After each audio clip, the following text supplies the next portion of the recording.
Kita akan melihat ini mazmur yang sangat terkenal, yaitu dari mazmur Daud. Daud yang menulis ini, dia menulis, Tuhan adalah gembalaku, takkan kekurangan aku. Daud adalah seorang gembala yang selalu melindungi domba-dombanya, selalu mencari tempat padang berumput hijau untuk mereka makan, yang selalu cari air yang tenang untuk mereka minum. Maka Daud yang adalah gembala menjadikan Tuhan gembalanya. Maka Daud berkata, Tuhan adalah gembalaku, takkan kekurangan aku. Ketika kita menjadikan Tuhan gembala kita, kita tidak akan kekurangan apa yang kita perlukan. Kita tidak kekurangan damai sejahtera, tidak kekurangan sukacita, tidak kekurangan kegembiraan. Kita tidak akan kekurangan apa yang akan kita makan dan kita pakai, karena Tuhan adalah gembalaku, takkan kekurangan aku. Kalau kita kurang, yang salah siapa? Wah, tapi saya kurang nih. Pasti kalau ada kekurangan, yang salah pertama adalah kita. Mungkin kita kurang pandai mengatur keuangan, kita terlalu boros, nggak menabung, kita terlalu pakai kartu kredit gesek terus. Pas mau bayar, waduh, kita kewalahan. Atau Tuhan sedang menguji kita. Kadang-kadang kita kekurangan karena Tuhan sedang menguji, seperti menguji Ayub atau menguji Elia. Jadi selalu, kalaupun kita kekurangan sedang dalam ujian Tuhan, Tuhan akan menolong kita, dan supaya ujian itu berubah menjadi pujian kepada Tuhan yang memelihara. Seperti Ayub memuji Tuhan, Elia memuji Tuhan pada akhirnya. Demikian juga kita nggak kekurangan kesehatan. Kalau kita nggak sehat, mungkin kita yang kurang makan yang benar, nggak teratur, kurang istirahat, kurang olahraga, maka kita kekurangan kesehatan. Karena kalau kita jadikan Tuhan adalah gembalaku, kita tidak akan kekurangan. Saya ingin sharingkan satu pengalaman saya ketika Tuhan menghantar saya pelayanan di Shanghai, China. Itu sudah lama kami pelayanan ke sana. Dan di jadwal waktu itu saya dengan Bu Esther Kandau, kami nginep di rumah Ibu Mari Pangestu. Waktu itu beliau belum menjadi menteri. Maka saya di jadwal adalah untuk sharing pada homili.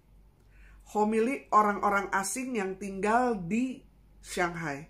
Jadi harus pakai bahasa Inggris. Ibu Esther juga ada sharing, kita harus pakai bahasa Inggris. Kalau bahasa Mandarin kita punya penterjemah. Nah, saya pikir pakai bahasa Inggris, ada penterjemah lah gitu kan. Saya Indonesia, dia bahasa Inggris. Ternyata enggak, karena nih homili, waktunya kan saya sharing di homili. Jadi kalau di homili itu kan cuma 10 menit gitu. Dan saya pikir, nanti kan saya bisa nanya, saya catat. Karena terus terang, kalau saya ngomong bahasa Inggris, saya nggak terlalu lancar. Kalau saya dengar bahasa Inggris, saya terjemahkan ke Indonesia, saya bisa. Tapi kalau saya khotbah, pewartaan bahasa Inggris, itu nggak terlalu lancar. Dan tibalah pada hari hanya, karena sibuk konseling dan semua, saya nggak sempet catat, saya nggak sempet untuk tanya gitu ya. Dan bacaannya adalah ini, Mazmur 23. Maka kami ketemu Romo, ada 4 Romo nanti konselebrasi, 2000 ternyata orang yang hadir kurang lebih. Dan saya mulai deg-degan. Aduh, gimana ya? Apa saya bilang aja awal-awal, aduh saya minta maaf bahasa Inggris saya kurang bagus, jadi kalau saya salah-salah, saya mohon maaf gitu ya. Saya udah pikir mau begitu. Tapi kalau saya pikir begitu, nanti berarti saya mengimani saya banyak salahnya terus di dalam 10 menit itu. Saya nggak jadi, saya nggak mau bilang begitu. Maka saya mengimani Mazmur 23 ini. Tuhan adalah gembalaku, aku tidak akan kekurangan bahasa Inggris. Tuhan adalah gembalaku, aku tidak akan kekurangan bahasa Inggris. Pokoknya nggak tahu kenapa saya begitu aja waktu itu ya. Terus-terusan saya sebut. Maka ketika Romo sudah membaca Injil, Romo mencium Injil, dia kasih kode ke saya naik ke panti imam, dan saya cuman hafalin kalimat yang pertama aja. Dan saya mengimani Tuhan adalah gembalaku, aku tidak akan kekurangan bahasa Inggris. Jadi waktu itu saya langsung berkata, to all our brothers and sisters here in Shanghai, China, and especially for our pastors here,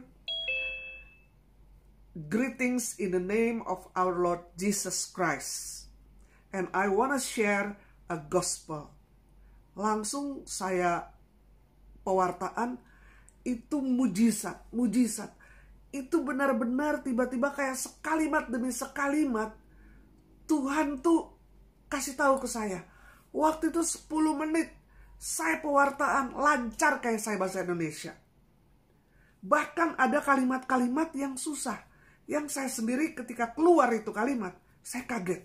Wah, saya nggak pernah nih kayak begini. Lancar sekali waktu itu. Dan biasanya itu kan pakai dokumentasi. Jadi kalau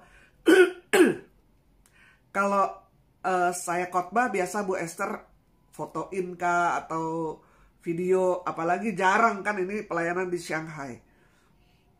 Demikian juga sebaliknya.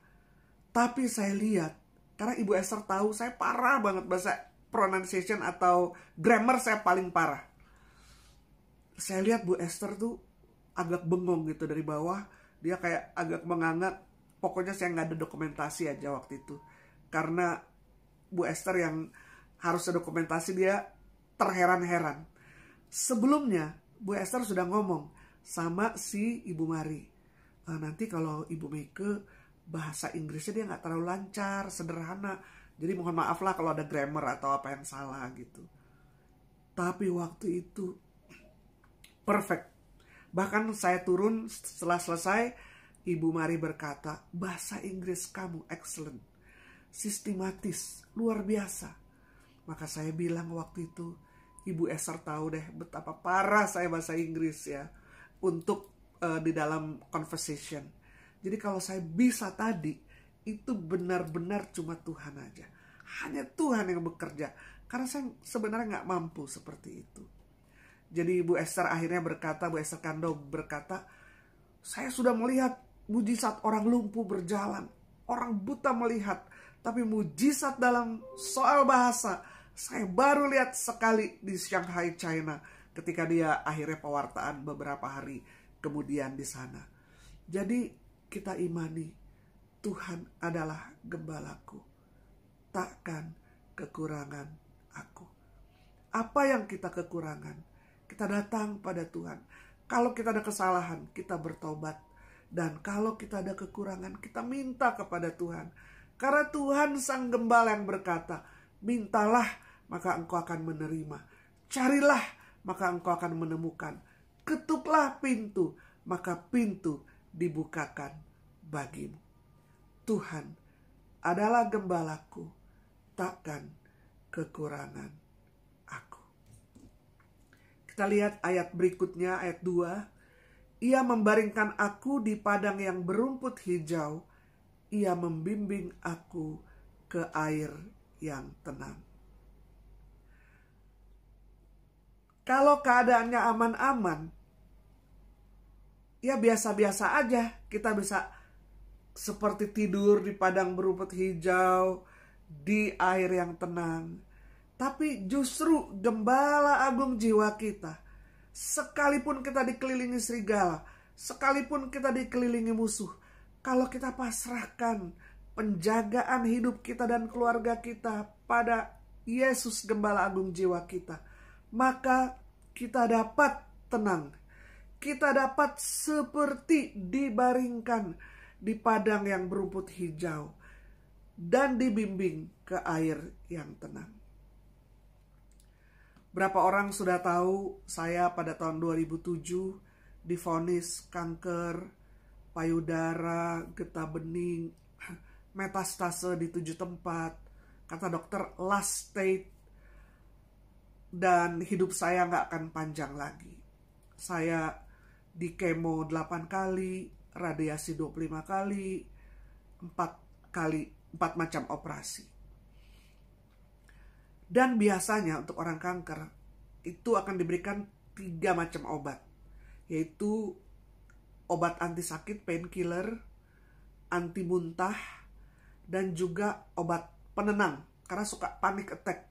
Obat penenang yang ada obat tidur, supaya kalau anxiety atau kita ada panic attack, kita minumlah obat itu. Tapi waktu itu saya pasrahkan semua kepada Tuhan. Saya pikir Tuhan Maha Tahu, Dia tahu kok saya sakit gini.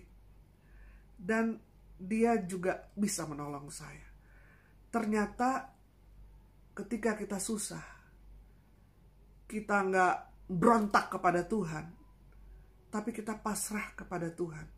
Bukan berarti kita nggak ada usaha. Kita ada usaha, tapi kita pasrahkan. Tuhan Maha Tahu. Dia tidak pernah mencobai melampaui kekuatan.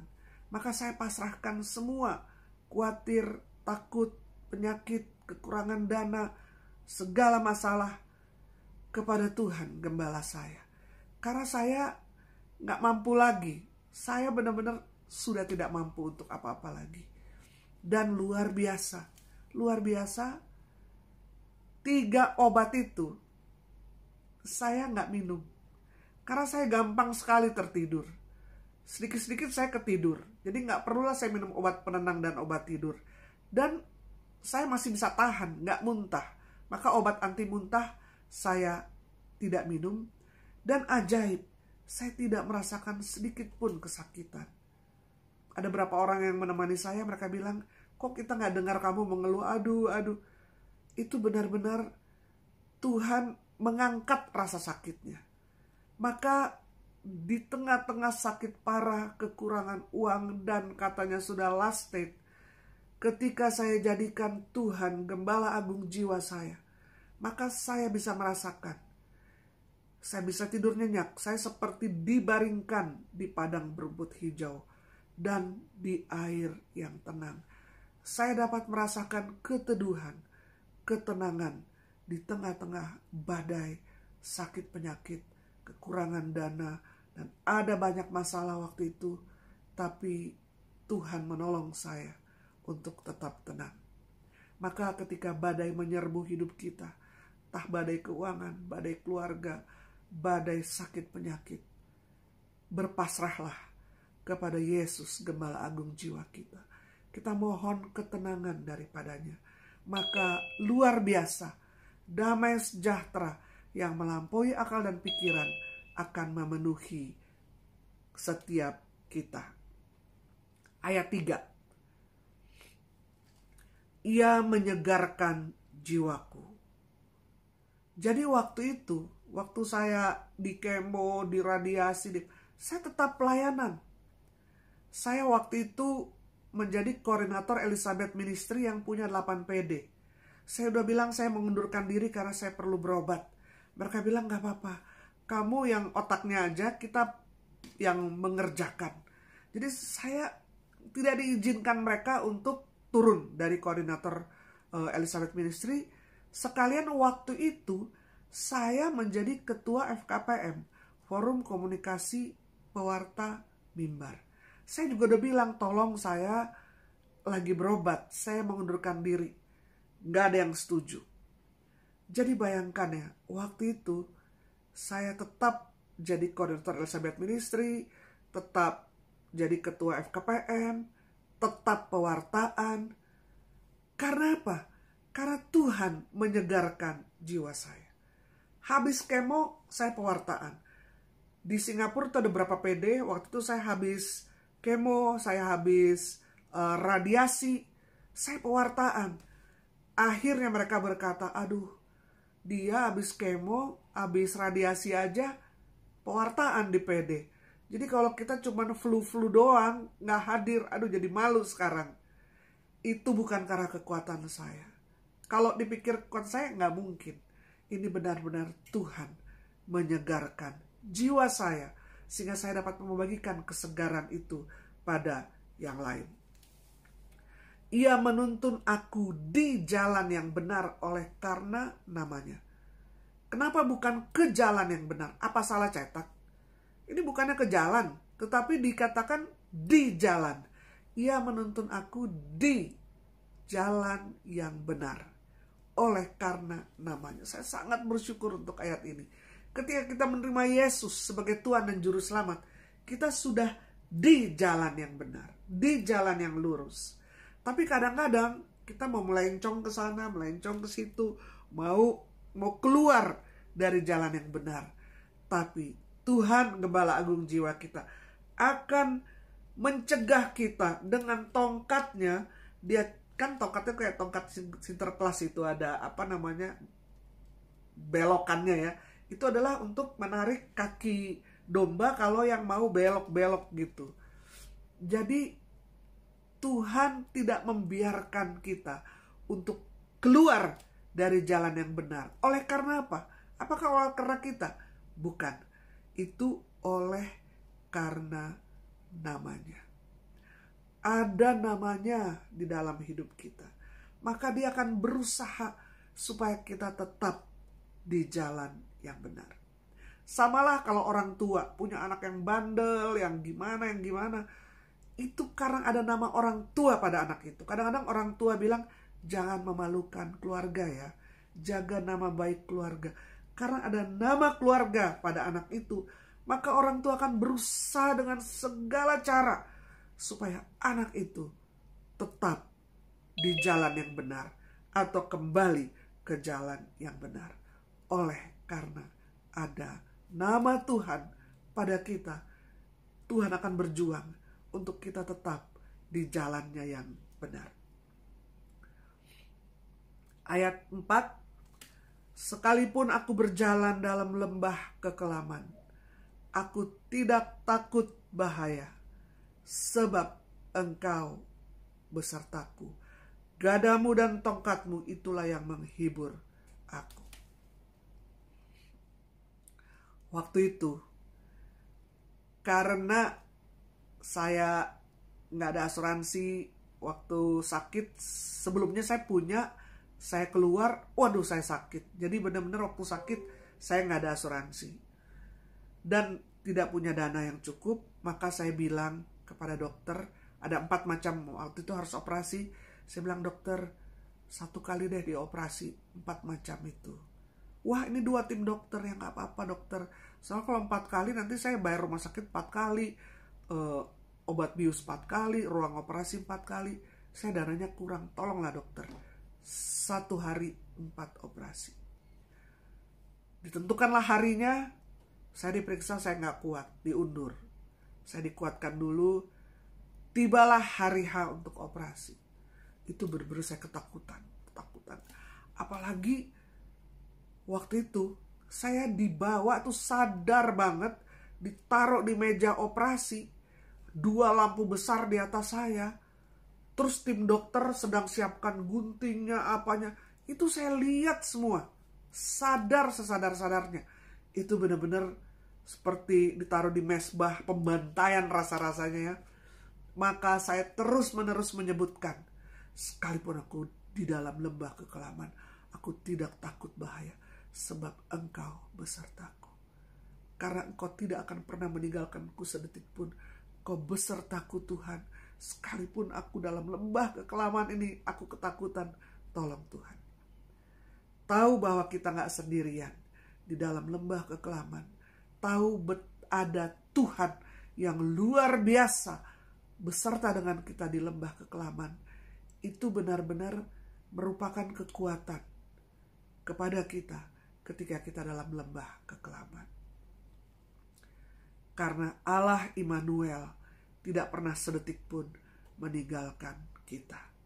Dia bukan hanya Allah yang menyertai kita di tempat-tempat terang, di gunung-gunung yang tinggi, tapi Dia juga menyertai kita tempat-tempat gelap, lembah-lembah kekelaman, Dia beserta dengan kita. Ayat 5, Engkau menyediakan hidangan bagiku di hadapan lawanku. Ini sebenarnya lagunya nih yang tadi, ini bisa jadi ayat 2-nya. Engkau menyediakan hidangan bagiku di hadapan para lawanku. Engkau mengurapi aku dengan minyak, pialaku penuh melimpah. Itu bisa diteruskan, jadi benar-benar dari 1 sampai 6 semua kita bisa nyanyikan. Bayangkan, Dia menyediakan hidangan di hadapan lawan. Itu merupakan penghiburan juga. Ketika waktu itu saya dikepung oleh lawan, oleh penyakit, gak punya uang, punya banyak masalah. Koordinator ini, kan kalau jadi koordinator 1 PD aja sibuk, pusingnya bukan main. Apalagi Elizabeth Ministry itu 8 PD-nya. Belum lagi FKPM. Tapi luar biasa ya. Ketika saya punya banyak masalah, saya udah siap-siap. Wah, pasti sedikit lagi saya menikmati hidangan daripada Tuhan. Karena saya lagi dikepung lawan nih. Kau berjanji Tuhan, Kau menyediakan hidangan bagiku di hadapan lawanku. Terlalu banyak yang saya alami, bagaimana ketika saya di hadapan lawan, dikepung dengan segala macam kesusahan, Tuhan menjamu saya di hadapan para lawan saya. Salah satu kesaksian adalah begini. Waktu saya sedang sakit kanker itu, kan gak boleh makan ini, gak boleh makan itu, mesti makan ini, makan itu. Saya tuh senangnya cuman makan sashimi, ikan sashimi, atau adalah pokoknya ikan gitu ya. Tapi kan gak murah tuh restoran Jepang. Jadi saya tuh gak enak tuh kalau makan di restoran Jepang. Jadi cuman bisa makan di situ deh. Tapi kan itu mahal. Luar biasa ya, luar biasa.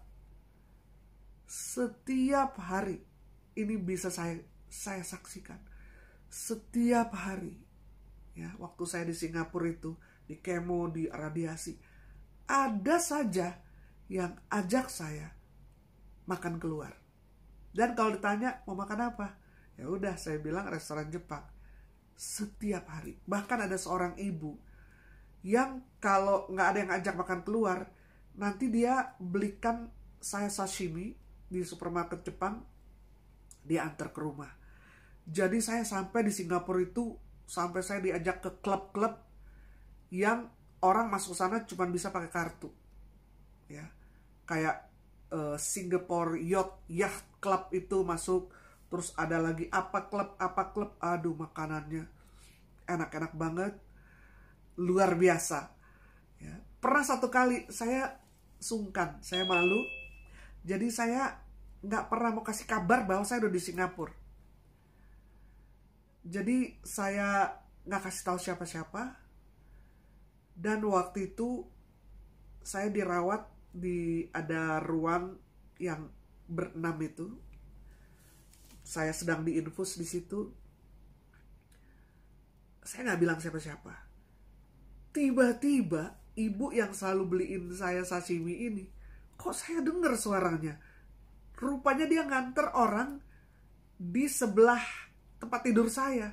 Jadi pas lewat saya, dia lihat, loh, kamu kok ada di sini nggak bilang-bilang sama saya? Waduh, saya bilang ya saya sungkan, nggak enak ntar. Habis kan ibu baik banget sama saya, selalu bawa saya ke restoran Jepang, beliin sashimi. Kamu, jadi saya nggak pernah bersembunyi, nggak bisa sembunyi dari dia. Dia selalu tahu dan selalu ngajak saya makan sashimi. Jadi firman Tuhan ini benar, yaitu Tuhan menyediakan hidangan bagiku di hadapan para lawanku. Dan anehnya, waktu saya udah sembuh, dia selalu punya kepekaan. Kalau saya di Singapura, ibu ini kayak tahu gitu, langsung telepon, kamu di Singapura ya? Dari mana tahunya? Saya tuh punya radar, kata, parabola katanya. Tapi anehnya waktu saya sudah sembuh, kepekaan itu hilang dari ibu itu. Dia tuh nggak pernah, nggak kayak dulu sedikit saya injak Singapura dia tahu, tapi itu kayak nggak ada lagi. Saya bilang sekarang saya udah sembuh, jadi ibu nggak dikasih kepekaan lagi untuk tahu saya udah ada di Singapura. Tapi yang saya lihat bagaimana Tuhan menyediakan hidangan di hadapan lawan, yaitu di sakit penyakit, dan saya nggak punya dana dan semua. Luar biasa. Engkau mengurapi kepalaku dengan minyak, pialaku penuh melimpah. Tetap ada urapan Tuhan. Bahkan orang-orang konsultasi, konseling kepada saya. Ada sahabat saya bawa orang-orang susah ke saya, karena dia bilang kepada orang-orang susah yang mau konseling, temen gue tuh lagi sakit parah, lagi susah banget, duitnya susah, tapi kok dia gembira aja. Gue bawa deh lo ke dia, mudah-mudahan lo terhibur, katanya ya. Maka karena Tuhan menghibur saya, mengurapi kepala dengan minyak, pialaku penuh melimpah, saya tetap bisa konseling, tetap bisa membagi kasih, tetap bisa menasehati dengan firman Tuhan. Itu juga bukan karena kekuatan saya sendiri, tapi karena saya pasrahkan, menjadikan Yesus Gembala Agung jiwa saya. Dan ayat 6, kebajikan dan kemurahan belaka akan mengikuti aku seumur hidupku, dan aku akan diam dalam rumah Tuhan sepanjang masa. Dulu setelah saya lulus dari Institut Teknologi Bandung, kemudian saya sekolah di London, pulang-pulang saya prioritas utama pewarta Injil. Orang tua saya menangis, bilang percuma kamu di sekolah tinggi-tinggi cuma jadi pewarta Injil. Siapa yang akan hidupi kamu? Kamu mau hidup dari mana? Tapi panggilan Tuhan beda-beda ya. Kalau ini saya rasakan panggilan Tuhan seperti Paulus lah. Prioritas pertama pewartaan Injil, yang kedua itu kerja. Saya tetap ada kerjaan juga. Apalagi kalau kita pewartaan Injil ke daerah-daerah, ke desa-desa, ya mau dari mana gitu kan. Tapi saya merasakan panggilan Tuhan. Maka tempat yang paling aman, paling bahagia adalah tempat di mana Tuhan mau kita berada. Dia sanggup mengubah gurun pasir menjadi tempat bermata air. Saya mulai melayani Tuhan dari tahun 80. Saya masih sangat muda waktu itu, dan sekarang berarti saya sudah 40 tahun melayani Tuhan di ladang penginjilannya. Dan saya sungguh merasakan pemeliharaan Tuhan, kebajikan dan kemurahan belaka akan mengikuti aku seumur hidupku. Maka ketika kita jadikan Tuhan Gembala Agung jiwa kita, kita gak ngejar kebajikan, kita gak ngejar kemurahan. Yang kita kejar kehendak Tuhan, rencana Tuhan dalam hidup kita, kita selesaikan, kita lakukan sampai selesai dengan yang terbaik. Maka firman Tuhan berkata, kebajikan dan kemurahan belaka akan mengikuti aku. Berapa lama? 10 tahun, 15 tahun? Firman Tuhan berkata, seumur hidupku. Maka tahun depan, 10 tahun lagi, 20 tahun lagi, apapun yang terjadi di dunia ini, kalau kita jadikan Tuhan Gembala Agung jiwa kita, kebajikan dan kemurahan belaka akan mengikuti kita seumur hidup kita. Dan akhirnya kita akan diam dalam rumah Tuhan sepanjang masa. Kita akan masuk dalam rumah Tuhan dan akan duduk dalam perjamuan yang abadi bersama-sama dengan Yesus Tuhan sepanjang masa. Terakhir ingin saya bagikan adalah, setelah berapa puluh tahun saya melayani Tuhan, kami ada pelayanan di tengah-tengah hutan Kalimantan, dan kita mesti naik speedboat ke pedalaman sana karena tidak ada jalan lain kecuali speedboat. Jadi ada rekoleksi di satu pabrik di tengah hutan. Malam kami pulang, hujan. Dan speedboatnya itu dia punya wiper udah kering karetnya. Jadi sekalipun dia gini, tetap aja nggak bisa lihat. Kemudian yang bawa itu anak muda. Jadi malam-malam itu, mungkin dia habis nonton film apa kali ya, dia startnya udah wow, terus jadi udah kayak setengah naik tuh, di depannya kayak agak naik, dia start, dia ngebut. Dan di Sungai Kapuas itu, orang itu mengirim balok-balok kayu dengan mengapungkan di sungai, karena kan nggak ada jalan waktu itu. Aduh, kita udah bilang sama si anak muda ini, tolong dong pelan-pelan aja. Oh, saya udah biasa nih, saya biasa katanya. Dan benar, satu ketika itu kita nabrak. Jadi propeller belakang tuh rut gitu ya, nabrak balok. Jadi akhirnya mesinnya nggak jalan dan kita terapung-apung di tengah sungai Kapuas. Malam hari hujan. Dan iblis mulai membisikkan ke saya. Ngapain kamu malam-malam di sini? Ya, digaji juga enggak, ya kan? Kamu tuh udah serahin hidup kamu habis-habisan, pelayanan ke desa-desa. Tiba-tiba, kalau kamu mati, ternyata Tuhannya tuh salah yang kamu ikutin. Ternyata percuma kamu persembahkan hidup selama puluhan tahun ini ke desa-desa. Gak ada gajinya lagi. Gak ada perpuluhannya lagi. Waduh. Terus terang hati saya tuh, iya bener ya. Saya udah gini. Tiba-tiba pas saya mati, ternyata yang saya imani salah. Itu gimana gitu. Terus terang waktu saya begitu. Dan saya, Tuhan. Jadi saya kayak ada kekhawatiran. Tapi Tuhan kita adalah Allah yang bangkit, hidup, dan berkuasa sampai selama-lamanya.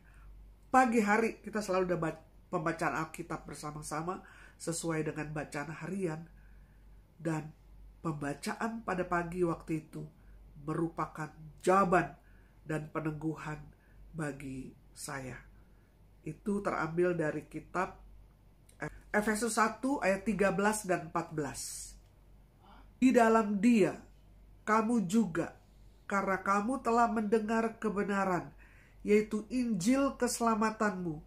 Di dalam Dia, kamu juga, ketika kamu percaya, dimeteraikan dengan Roh Kudus yang dijanjikannya itu. Efesus 1 ayat 13 itu. Jadi, untuk setiap kita yang sudah mendengar dan menerima Injil keselamatan, ketika kita percaya, dimeteraikan dengan Roh Kudus yang dijanjikannya itu. Surat penting kalau nggak ada meterai, sah nggak? Nggak sah. Kwitansi. Ya. Kita demikian percaya pada meterai 6.000. Maka kata Tuhan, untuk semua janjinya di dalam Injil itu meterainya bukan cuma 6.000, tapi meterainya adalah Roh Kudus yang menjadi meterai. Kita rasa nggak ada Roh Kudus dalam hidup kita. Mungkin sebelum kita menerima Tuhan, kita buat dosa nggak berasa. Tapi ketika kita sudah di dalam Tuhan, sekarang kata-kata yang menyakiti orang, yang dulunya nggak apa-apa, kita mungkin dulu lebih maki-maki nggak apa-apa, tapi sekarang cuman karena negatif gitu kita ke orang, mungkin orang itu nggak rasa, tapi kita tahu ada niat buruk dengan kata-kata kita. Roh Kudus sudah berbicara.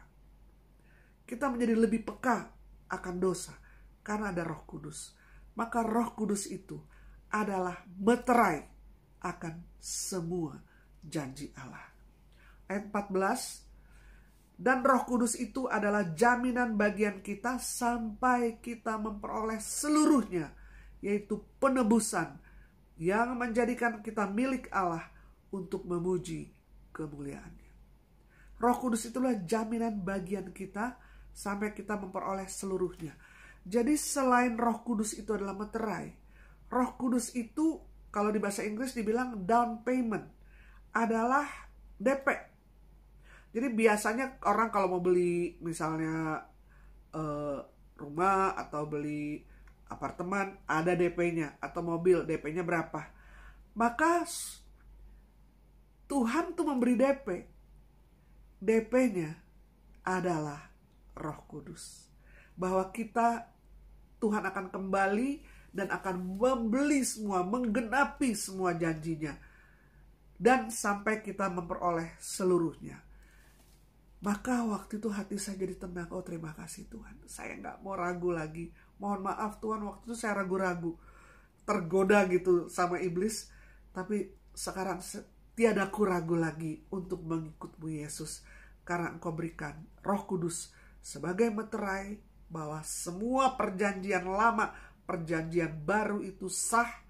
Dan Roh Kudus adalah down payment, DP dari Tuhan, bahwa Dia akan menggenapi seluruh janjinya sampai kita memperoleh penebusan yang seutuhnya dan menerima seluruh penggenapan dari janji-janji Tuhan. Maka tidak ada yang harus kita khawatirkan, kita takutkan. Karena penderitaan yang kita alami sekarang di dunia ini tidaklah sebanding dengan kemuliaan yang akan kita terima dalam kekekalan. Dan jaminannya adalah Roh Kudus yang ditaruhkan di dalam hidup kita. Amin. Mungkin kita akan nyanyikan lagu ini sebagai doa ya. Tuhan adalah gembalaku, takkan kekurangan aku.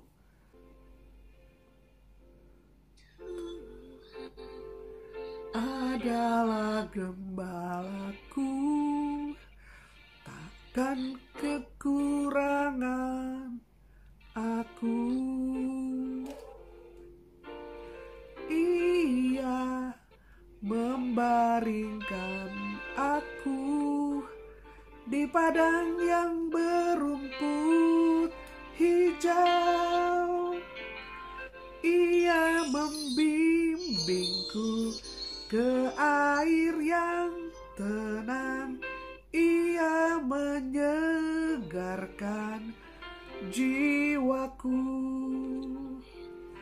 Ia menuntunku di jalan yang benar oleh karena namanya.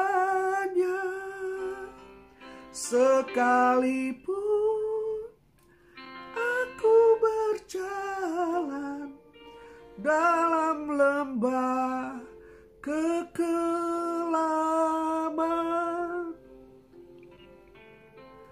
aku tidak takut bahaya, sebab Engkau besertaku.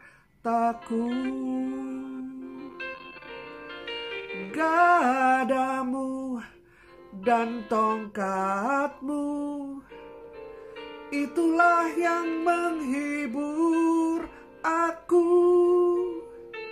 Engkau menyediakan hidangan bagiku di hadapan semua lawanku.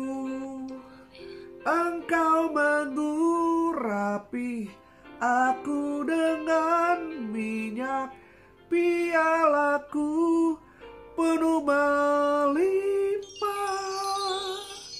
Kebajikan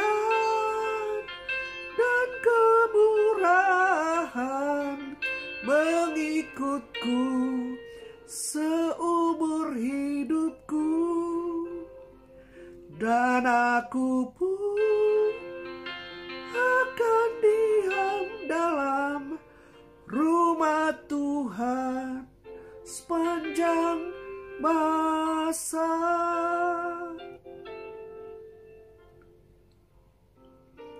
Terima kasih Tuhan, kalau kami boleh menjadi domba-domba dari Gembala Agung yang perkasa, Raja di atas segala raja. Engkau adalah Tuhan yang maha dahsyat, mau menjadikan kami domba-domba-Mu. Dan kami berdoa Tuhan, supaya setiap kami belajar mempasrahkan diri kami kepada Gembala Agung jiwa kami, yang kuasanya tidak terbatas, yang kasihnya tidak terbatas, yang hikmat kebijaksanaannya tidak terbatas. Tolonglah Tuhan domba-domba-Mu. Kalau ada yang kekurangan Tuhan, apalagi masa-masa pandemi ini, kekurangan materi Tuhan, kekurangan pekerjaan, kekurangan Tuhan, kami minta. Karena Engkau yang berkata, mintalah maka kami akan menerima, carilah maka kami akan menemukan, ketuklah maka pintu dibukakan. Kami minta Tuhan, supaya anak-anak-Mu Tuhan tidak kekurangan di dalam ekonomi. Buat terobosan-terobosan baru, pekerjaan-pekerjaan baru Tuhan, yang mencukupkan anak-anak-Mu. Tolong Tuhan, tolong Bapa. Juga yang kekurangan kesehatan, berikanlah kesehatan. Yang kekurangan damai sejahtera, berikanlah damai, ketenangan, supaya seperti bisa berbaring di padang berumput hijau, di tepi air yang tenang. Biarlah kami boleh tenang, kami boleh teduh, karena Gembala Agung jiwa kami menyertai kami senantiasa dengan gada dan tongkat-Mu Tuhan. Dan bagi-Mu tidak ada yang mustahil. Sekalipun kami dikepung oleh musuh-musuh kami, Kau sanggup memberkati kami daripada berbagai arah Tuhan yang tidak terduga. Kalau bangsa Israel yang dipimpin Musa 3 juta 4 juta orang, Kau beri selalu tiap hari roti mana dari surga. Dan juga ketika mereka mau daging, Kau biarkan jutaan burung puyuh terbang di atas kepala mereka. Dan tepat di atas kepala mereka burung itu kelelahan dan jatuh. Dan mereka makan daging Tuhan. Kami percaya Allahnya Musa adalah Allah kami juga. Allahnya Petrus, Paulus adalah Allah kami juga. Engkau adalah Allah para nabi di perjanjian lama, para rasul di perjanjian baru, adalah Allah yang sama yang kami percaya Tuhan. Dan ajar kami percaya akan perjanjian-Mu yang Kau sudah meteraikan dengan Roh Kudus, dan dengan down payment yang adalah Roh Kudus, bahwa semua janji Tuhan dalam hidup kami, dalam keluarga kami, dalam usaha kami, pasti Engkau genapi. Dan biarlah kami dan keluarga kami boleh merasakan bahwa kebajikan dan kemurahan belaka mengikuti kami seumur hidup kami.